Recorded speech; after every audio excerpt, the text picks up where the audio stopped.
A sleepy start. The digital glow of the alarm clock pierced the pre-dawn gloom, a relentless red 6 a.m. Leo's hand, a sluggish, exploring entity, slapped blindly at the bedside table. It connected with the offending device with a dull thud, silencing the insistent chirping for a merciful 9 minutes. He burrowed deeper into the duvet, the scent of lavender from the fabric softener a small comfort against the encroaching demands of the day. Just 9 more minutes. 9 minutes of a fragile, teetering peace before the world, and specifically Lily, exploded into being. He was almost back to the edge of a dream, something about flying otters, when a small, insistent weight landed on his chest, followed by a bright, high-pitched giggle. "Daddy! It's morning. Are you awake yet?" Leo groaned, cracking open one eye to behold a vision in mismatched socks and a rainbow-striped t-shirt. Lily's usually neat brown ponytail was already a wild explosion of tangles, a testament to her early morning exertions. Her blue eyes, wide and sparkling, held the unadulterated excitement of a child anticipating a truly magnificent day. Today was her special Saturday art class, the one where they got to use real, messy clay. "Almost, Bug," he mumbled, pushing himself up on one elbow. "Give Daddy 5 more minutes to transform from a zombie into a functioning human." Lily, however, was not a creature of patience. She bounced off the bed, a spring-loaded toy, and dashed towards the kitchen. "I'm already dressed. And hungry. Can we have pancakes? The ones shaped like stars?" Leo rubbed his temples. Star-shaped pancakes. On a Saturday morning when he felt like he'd run a marathon in his sleep. He sighed, a dramatic exhalation that earned another giggle from the kitchen. All right, mini-chef. Coming."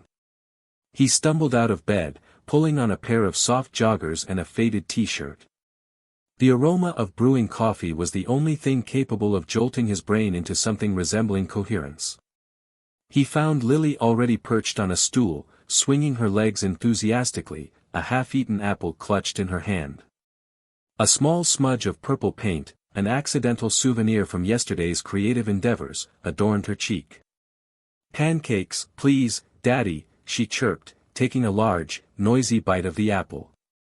"Pancakes it is," Leo muttered, pulling out the flour and eggs. He usually enjoyed breakfast, a slow, methodical affair. But today, with Lily's energy radiating like a miniature sun, it felt more like a time challenge. He cracked an egg a little too vigorously, sending a fragment of shell into the bowl. Blast! Lily, oblivious to his struggles, started humming a jaunty tune, tapping her foot against the cupboard. As he stirred the batter, a dollop of thick, white goo splattered onto his t-shirt. He wiped at it with the back of his hand, only smearing it further. "This is going well," he muttered sarcastically. "Can I help?" Lily offered, her eyes bright with eagerness. "Maybe with the strategic placement of syrup," Leo replied, already pouring the first, slightly misshapen pancake onto the hot griddle. It resembled less a star and more a blob attempting to escape. He flipped it with a practiced flick, another small splash of batter landing on the counter. "Okay, this is officially a sticky situation."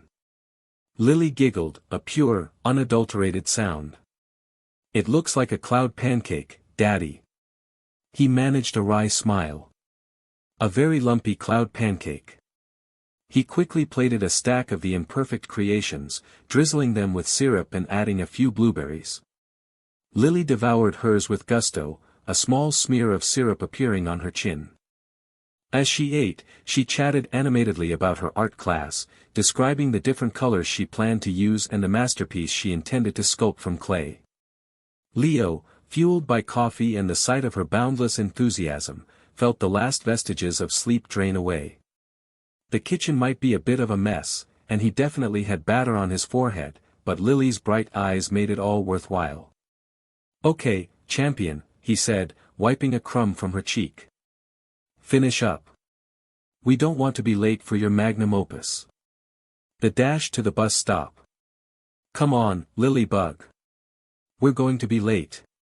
Leo's voice, a little higher pitched than usual, echoed through the quiet house. He wrestled his arm into his backpack strap, nearly tripping over a stray sneaker as he pivoted towards the front door. Lily, already halfway out, giggled, her own rainbow-colored backpack bouncing precariously on her small frame. She clutched a crumpled piece of paper in one hand, a masterpiece of crayon and glitter. "I'm ready, Papa. See?" She held up her drawing. It was a fantastical creature, part unicorn, part dragon, soaring over a shimmering castle. Leo paused, even amidst the rush, to offer a quick, genuine smile. "It's magnificent, sweetie. Truly. Now, let's make a dash for it." They burst out into the morning, the sudden brightness momentarily blinding after the dim interior of their home. The air, crisp and fresh, carried the scent of damp earth and blossoming honeysuckle. A robin, perched on the fence post, belted out a cheerful melody, its red breast puffed out with importance. Sunlight, a golden syrup, dripped through the leaves of the oak tree, dappling the sidewalk in shifting patterns of light and shadow. "Whoa, it's really bright out here." Lily shielded her eyes with her free hand, still clutching her drawing. "It looks like a perfect day for art class, Papa."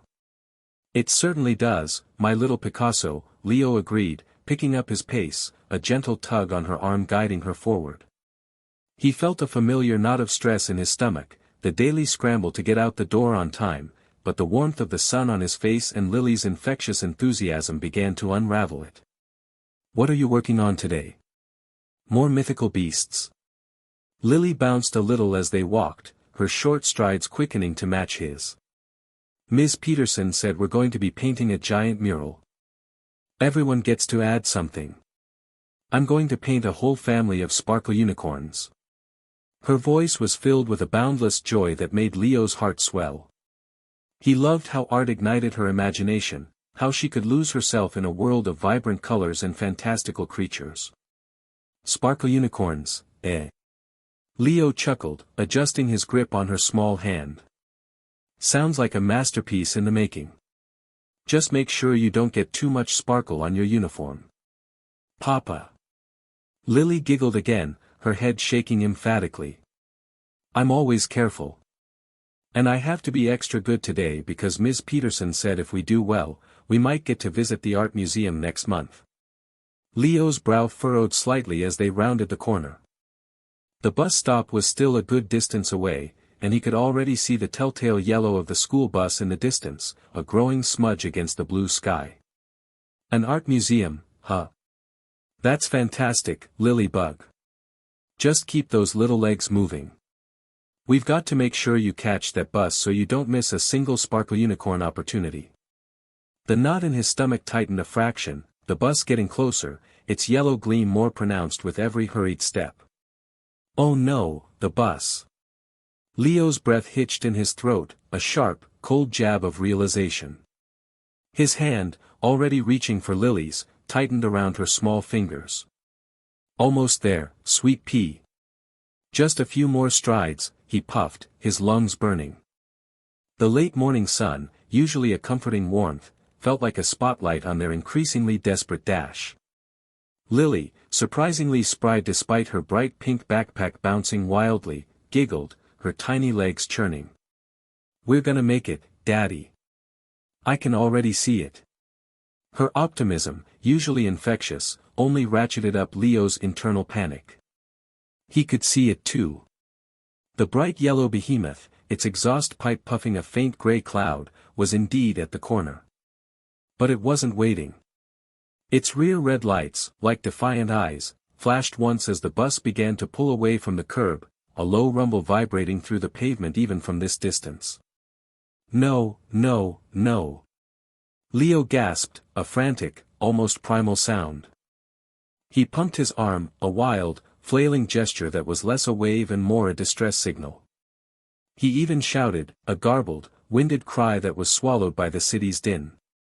The bus, oblivious, picked up speed, its side windows reflecting the bright sky as it rounded the bend and vanished from sight. The only thing left was a lingering scent of diesel and the hollow echo of their own hurried footsteps. Lily's happy chatter died an instant death. Her head, which had been craned up at the receding bus, slowly lowered. The wide, excited grin that had stretched across her face crumpled, replaced by a devastating pout. Her lower lip began to tremble. But Daddy, she whispered, her voice barely audible, my art class. Mrs. Henderson said we were painting giant sunflowers today. With glitter. A single, fat tear welled in the corner of her eye, glistening like a tiny, misplaced jewel. The mention of glitter, usually a guaranteed mood lifter, only seemed to deepen her despair. Leo knelt, his knees protesting, and gathered her into a hug. He smelled her sweet, innocent scent, a mixture of strawberry shampoo and faint crayon. His heart ached, a heavy, dull throb of guilt. He had promised. He always promised. And now, thanks to his own scattered mourning, his little artist would miss her masterpiece. He stroked her hair, his mind racing for a solution, a distraction, anything to chase away that profound sadness from her expressive face. The street corner felt suddenly desolate, the silence amplifying her quiet sniffles. He had really messed up this time. A dad's dilemma. Leo's sigh was a deflated balloon, all the air seeping out of him. He looked down at Lily, whose lower lip was trembling, a clear sign the morning's disappointment was still fresh. The thought of her missing her favorite art class, the one she'd been bubbling about all week, twisted his gut. He'd messed up. Again. Don't worry, Munchkin, he said, trying to inject a cheerfulness he didn't quite feel into his voice. We'll figure something out. We always do, right? He ruffled her hair, a familiar gesture meant to convey reassurance. His gaze swept the street, then settled on the driveway. His usual, reliable chariot, the beat-up but beloved sedan, was conspicuously absent. A jolt went through him. Right. The garage. The oil pan leak that had finally decided it couldn't hold on any longer. He'd dropped it off yesterday, promised it would be ready by, well, not by now. Definitely not by now. He mentally cycled through options. Taxi. Expensive, and probably wouldn't make it in time anyway. Bus. The route was indirect, a series of transfers that would take even longer. Bicycle. Lily's little pink cruiser wouldn't handle the distance, and he didn't have a trailer. The morning air, crisp and carrying the scent of damp earth, suddenly felt oppressive. Lily looked up at him, her eyes, usually sparkling with mischief, now wide and brimming with unshed tears. But, my clay dragon, she whispered, her voice small. Mrs. Davison said we're glazing them today. Mine needs green scales, Daddy. Her hands, usually restless, were clasped tightly in front of her, emphasizing her distress. Her love for creating, for bringing her vibrant imaginings to life, was a core part of her. Missing this was like missing a piece of herself. Leo knelt, bringing himself to her level. He hated seeing her like this, that flicker of hope dying in her expressive face. He imagined the other kids, happily painting their creations, while Lily sat at home, her clay dragon waiting, unscaled. The weight of his forgetfulness pressed down on him. He was supposed to be the responsible one, the steady anchor. He racked his brain, his gaze darting around the quiet residential street. Neighbors were already off to work, their cars gone. He didn't want to impose. Not again. There had to be another way, a solution hiding just out of sight, something he was missing in his frantic scramble. He just needed to find it, and fast, before Lily's disappointment turned into full-blown tears. The clock on the church steeple chimed 9, a stark reminder of the rapidly dwindling time. The art class had started 10 minutes ago. A friendly face. Just as Leo was contemplating the dubious merits of attempting to fashion a rudimentary raft from discarded convenience store flyers and Lily's glitter glue, a low hum became a distinct purr beside them. A sleek, cerulean sedan, gleaming under the late morning sun as if freshly polished, glided to a stop right at the curb. It looked utterly out of place next to the overflowing public bins and the faded "no parking" sign.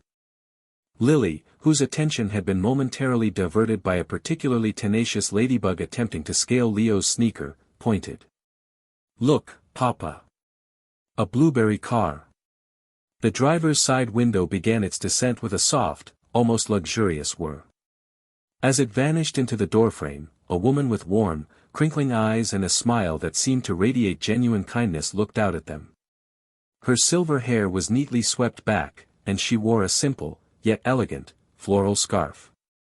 "Everything all right over here, dear?" she asked, her voice a comforting alto, like warm tea on a chilly day. "You look a bit lost, and rather like you've just wrestled a particularly stubborn badger."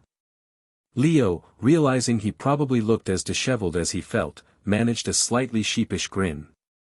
"Lost and badger-wrestled, that about sums it up, ma'am. We missed our bus.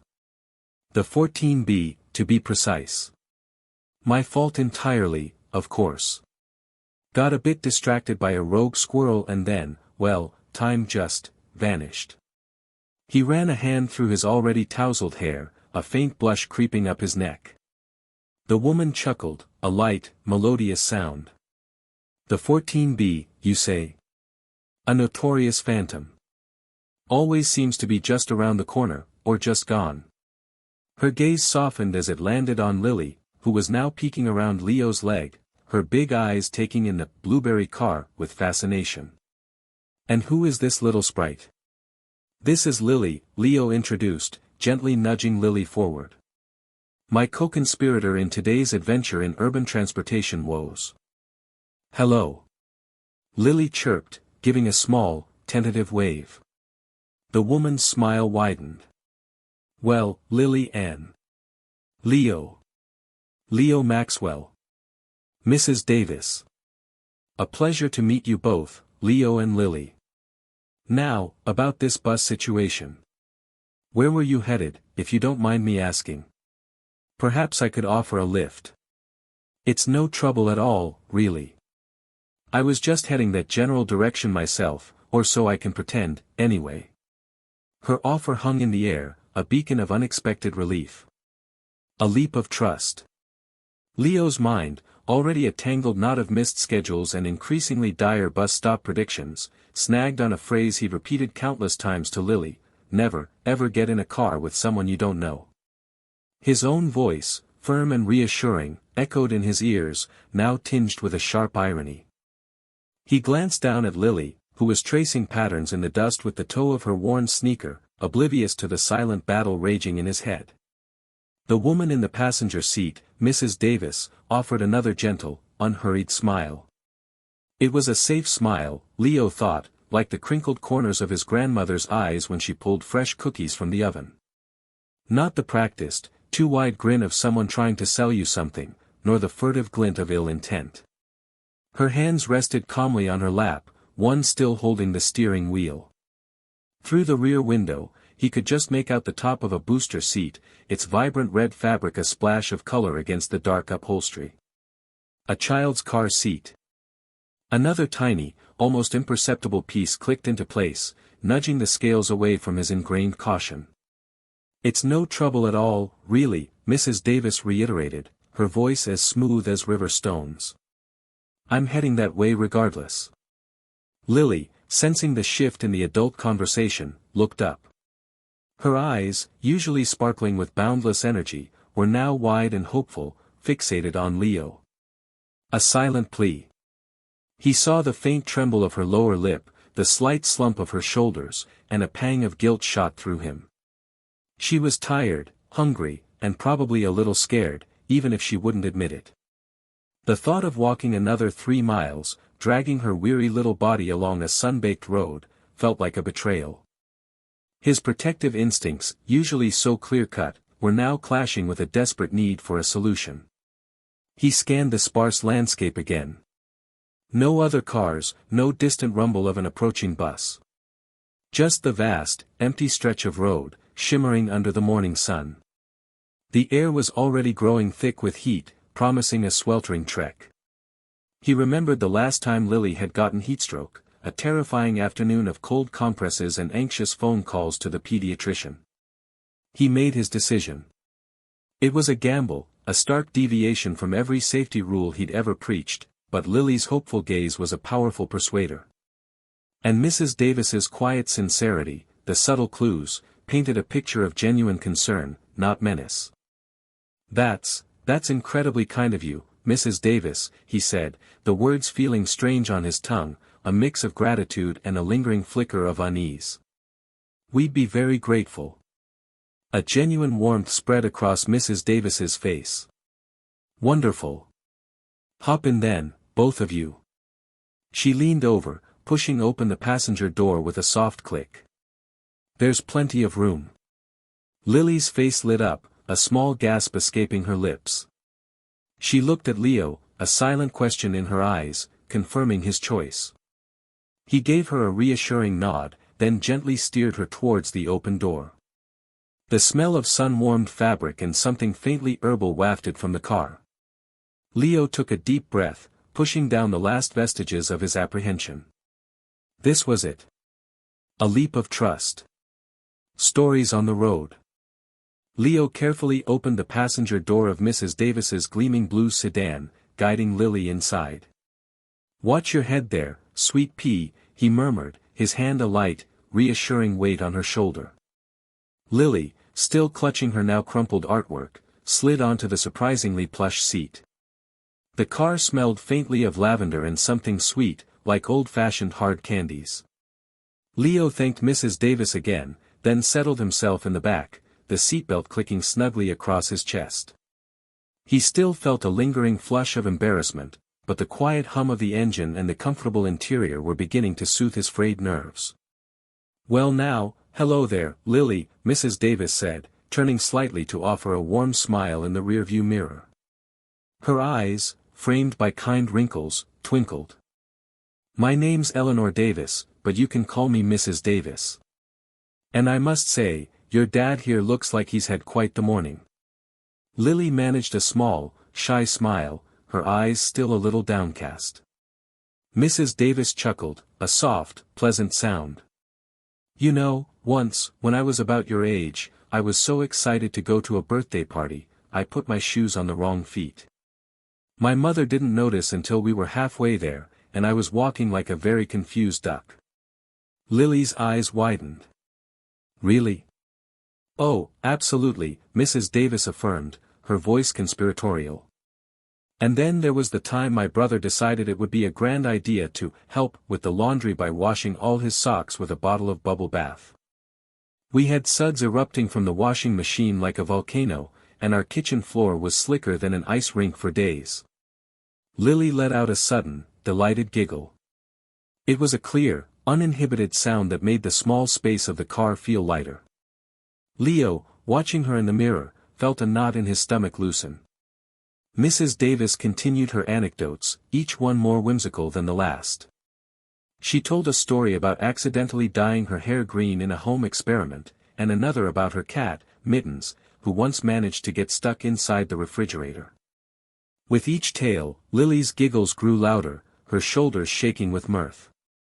The earlier disappointment, the heavy weight of her ruined drawing, seemed to lift away like morning mist.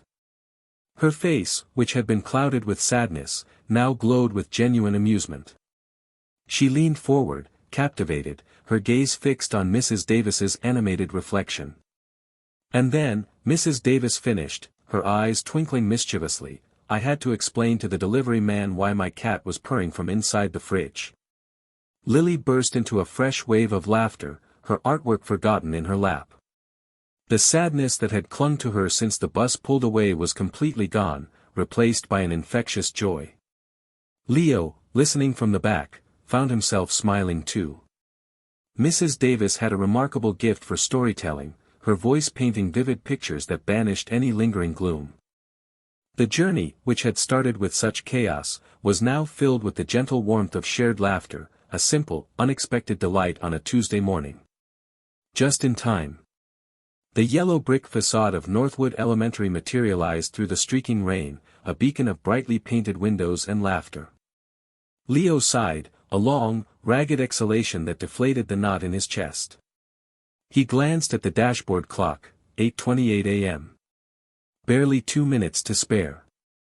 See, Lilybug. We made it. Lily, who had been drumming a frantic rhythm on her knees, practically vibrated with excitement. Art class. Miss Gable has glitter glue today.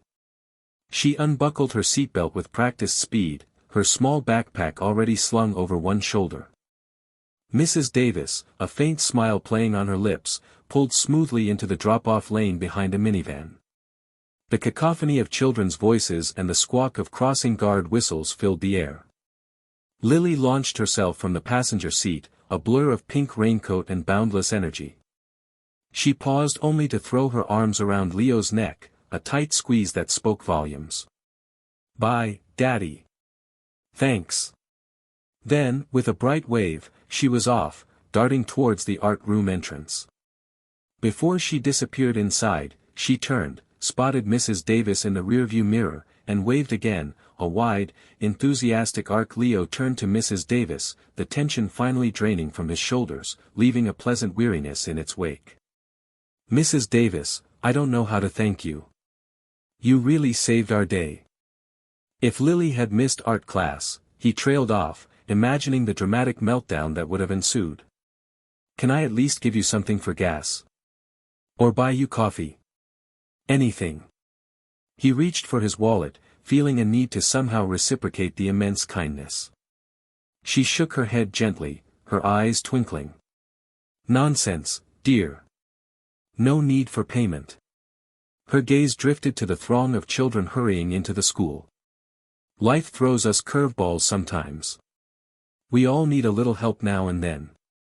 Just, when you see someone else struggling, when you have a moment to spare, remember this. Pay it forward, Leo. Just help someone else someday. The simple wisdom of her words resonated deeply. It wasn't a transaction, it was a connection, a ripple effect of generosity. Leo felt a warmth spread through him, deeper than mere gratitude. I will, he promised, his voice earnest. I absolutely will. A horn honked impatiently from behind them. Well, that's my cue, Mrs. Davis said, her smile widening. You have a good day, Leo. And tell Lily I hope her glitter glue project is magnificent. As she drove off, blending into the stream of morning traffic, Leo watched her go, a profound sense of relief and admiration settling over him. He pulled into a nearby parking spot, the schoolyard now quieter, the last stragglers disappearing inside. He still needed to get to work, but the frantic rush was over. Lily was in class, happy, and he had met a truly remarkable person. The day had started with chaos, but it was ending with a surprising sense of hope. A new friend. The late afternoon sun slanted through the living room window, painting stripes across the worn rug. Leo sat on the armrest of the sofa, watching Lily meticulously arrange her crayon drawings on the coffee table. Each sketch, a vibrant explosion of color, depicted a different stage of their morning's unexpected adventure. You know, Lilybug, Leo began, running a hand through his slightly disheveled hair, it's pretty amazing how kind people can be when you least expect it. Lily looked up, her brow furrowed in concentration as she considered his words. Like the lady with the car, she asked, her voice soft. Exactly, Leo affirmed, a small smile playing on his lips. When things go wrong, and they sometimes do, there's usually someone good who steps up. Someone who sees you need a hand and offers it without a second thought. He remembered the feeling of helplessness at the bus stop, the frantic check of his watch, and then the sudden, reassuring presence of Mrs. Davis. It had been a chaotic start to the day, but her simple act of generosity had smoothed the edges of his stress. Lily nodded, a thoughtful expression on her face. She said her dog liked my drawing. Leo chuckled. I bet he did. You're very good at drawing dogs. He watched her for a moment, glad that the day's earlier drama hadn't overshadowed her natural optimism. It's a good reminder to always try and be that person for someone else, too, when you can. The next morning, the air was crisp and carried the faint scent of damp earth. Leo, surprisingly, was not rushing. He'd set his alarm 10 minutes earlier than usual, a small victory in his ongoing battle against the morning scramble. Lily, clad in her favorite starry rain boots despite the clear sky, practically bounced beside him as they walked down their short driveway. "Do you think she'll be there?" Lily asked, peering expectantly down the street. "She usually walks her dog around this time," Leo replied, adjusting the strap of her backpack. A sense of pleasant anticipation hummed between them, a stark contrast to the previous day's anxiety. The thought of seeing Mrs. Davis again, not under duress but as a friendly encounter, brought a genuine lightness to his step. As they approached the corner, a familiar figure emerged from around the bend. Mrs. Davis, her silver hair neatly pulled back, was indeed walking her fluffy white terrier, who trotted along with an air of contented importance. She wore a bright red jacket, a splash of color against the subdued morning landscape. Lily's face lit up. "Mrs. Davis," she exclaimed, waving enthusiastically with both hands. Leo smiled, a warmth spreading through him. He waved too, a little less dramatically than Lily, but with no less sincerity. Mrs. Davis looked up, her kind eyes crinkling at the corners as she returned their greeting. She truly was a good sort, a welcome addition to their small world. Having her as a neighbor, a friend even, felt like a quiet blessing, a reminder that even when life threw curveballs, there were always people ready to help catch them.